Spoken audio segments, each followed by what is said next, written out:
Chers paroissiens, bonjour. En ce jour de l'Annonciation, nous faisons une pause de lumière, une pause de prière, peut-être plus intense encore, pour nous laisser imprégner de cette magnifique grâce mariale. Nous le savons depuis avant-hier, le confinement sera plus long et je m'adresse à vous d'une part pour donner quelques nouvelles et d'autre part, de manière peut-être un peu plus prolongée que d'habitude, vous donner peut-être une piste spirituelle pour aujourd'hui et pour les jours qui suivent. J'ai tout d'abord une bonne nouvelle à vous annoncer, une naissance entre François et Marie, un couple de la paroisse. Une petite Jeanne est née il y a quelques jours et c'est toujours une grande joie que d'accueillir une vie nouvelle. Et puis nous avons commencé hier la distribution alimentaire que le diocèse de Paris met en place dans 20 paroisses de la ville avec des bénévoles. Et vous pourrez d'ailleurs éventuellement vous inscrire sur le lien qui apparaîtra à la fin de la vidéo. Et au cours de cette distribution alimentaire d'hier, anecdote amusante, nous avons vu arriver le Père Leproux soi-même en scooter et il était le livreur des gels hydroalcooliques qui servent aux bénévoles. Je voulais vous dire que je pense tout particulièrement aux personnes isolées dans la paroisse ou celles qui sont dans la ville et qui vivent ce confinement sans le soutien d'un proche. Et notre prière à mes frères prêtres et à moi les rejoint tout particulièrement. Je voudrais vous dire maintenant un petit mot sur la sobriété et la communion. Sobriété et communion que je vous invite à vivre tout particulièrement en cette période de confinement qui dure. Qu'est-ce que j'entends par sobriété ? C'est avant tout un retrait par rapport à la consommation des écrans. C'est paradoxal que je vous dise ça à travers un écran, mais j'ose le paradoxe. Notamment les plus jeunes ont tendance à meubler le temps ou à tuer le temps ou à passer le temps en se ruant sur des écrans. Et c'est la tentation souvent des parents d'ailleurs de scotcher, si je peux dire, leurs enfants devant des dessins animés, devant des consoles de jeux. Il y a là quelque chose à mesurer avec une forme de sobriété. Et puis il y a aussi quelque chose qui se constate depuis quelques jours, c'est cet échange permanent de petites vidéos, de petites blagues, d'adresses de sites, y compris spirituels à visiter. Il semblerait que beaucoup de gens aient envie de faire une sorte de petit supermarché, de piocher ici et là des bonnes choses qu'on se partage, mais c'est un petit peu comme un oiseau qui va picorer. Or, en fait, la vie spirituelle, c'est pas picorer par-ci, par-là, des bons plans pour avoir une bonne prière avec un prêtre en vue. La vie spirituelle n'est pas de picorer, c'est de demeurer.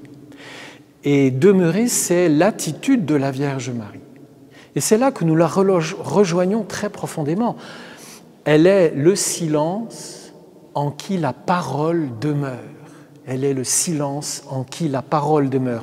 Et parce qu'elle est restée silencieuse, alors, c'est un autre contexte sociologique, on est bien d'accord, mais c'est une attitude spirituelle que tout le monde peut vivre. Sinon, il faudrait vivre à l'époque du Christ pour avoir la sainteté qu'il nous demande de vivre. Vous voyez, elle est restée en présence d'elle-même, en présence de la parole, certainement dans un certain silence extérieur. Mais je le répète, elle est celle en qui la parole demeure.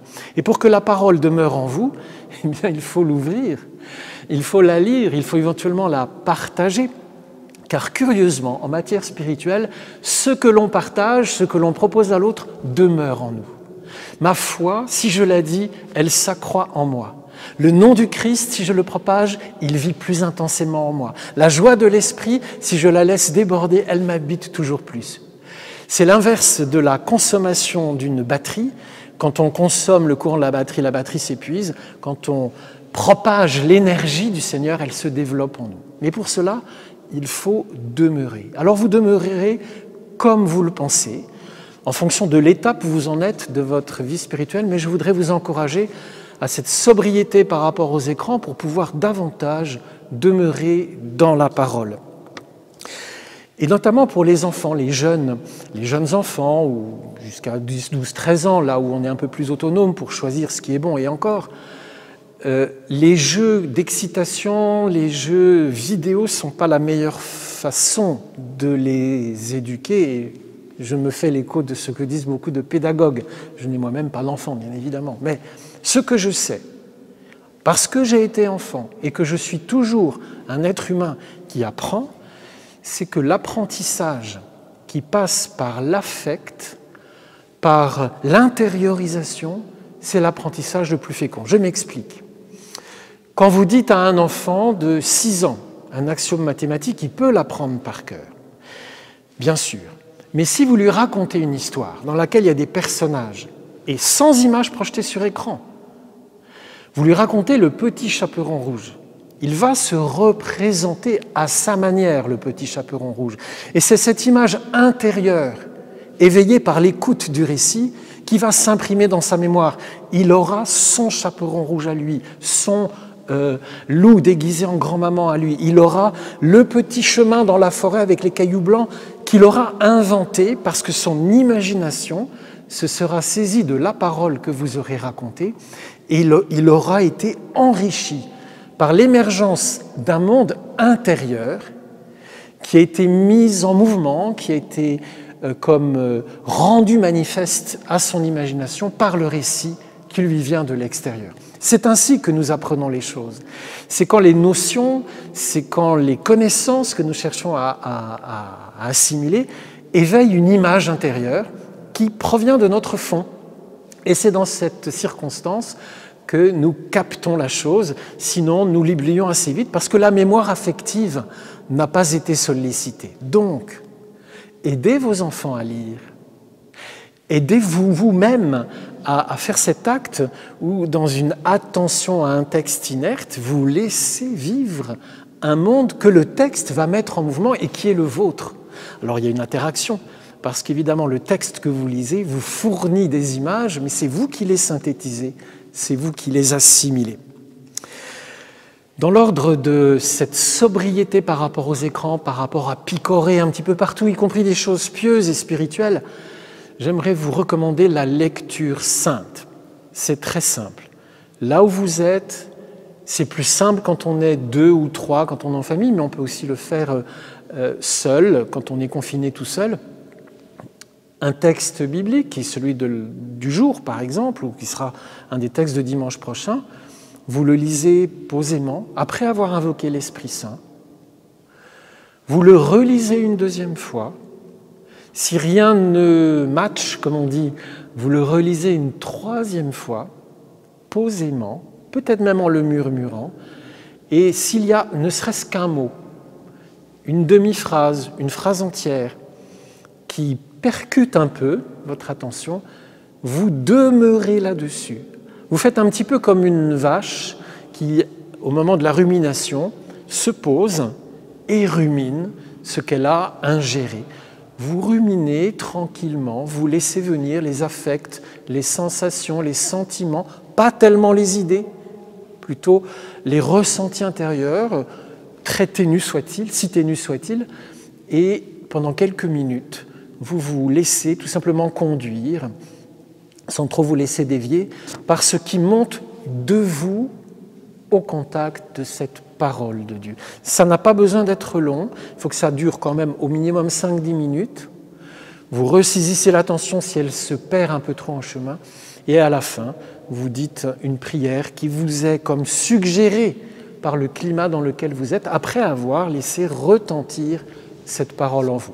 On pourrait dire de manière beaucoup plus longue les choses, je l'ai dit de manière très sommaire pour ne pas trop user de votre patience.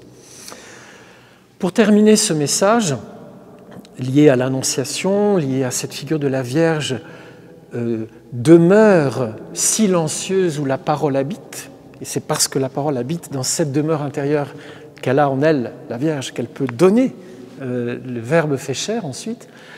Je voudrais terminer en vous invitant à la messe en direct, dimanche 29 mars, à 10h.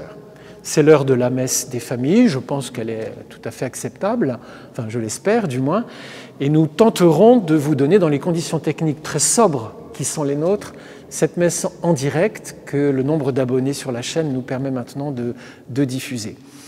Néanmoins, ceux qui, la semaine dernière, et j'ai eu des témoignages très positifs, ceux qui ont vécu le petit moment de lecture en commun de l'Écriture, pourront continuer à le faire. C'est une pratique qui est excellente à vivre, et si vous l'avez appréciée, continuez. Si vous ne l'avez pas découverte, essayez. Et à ce moment-là, vous pouvez vous réunir à 11 heures, par exemple. Vous pratiquez ce que je vous avais dit la semaine dernière, toute la liturgie de la parole entre vous, le rite pénitentiel, la liturgie de la parole, et au moment de l'homélie, c'est-à-dire vers 11h30 pour vous, vous trouverez l'homélie en ligne où vous l'isolerez du direct qui sera de toute façon conservé sur la chaîne. J'espère avoir été clair. On fera apparaître en bas de cette vidéo le lien pour pouvoir accéder. Et je vous souhaite une très belle fête de l'Annonciation. Bonne fête à toutes les Maries, bonne fête aux femmes enceintes, bonne continuation à tous.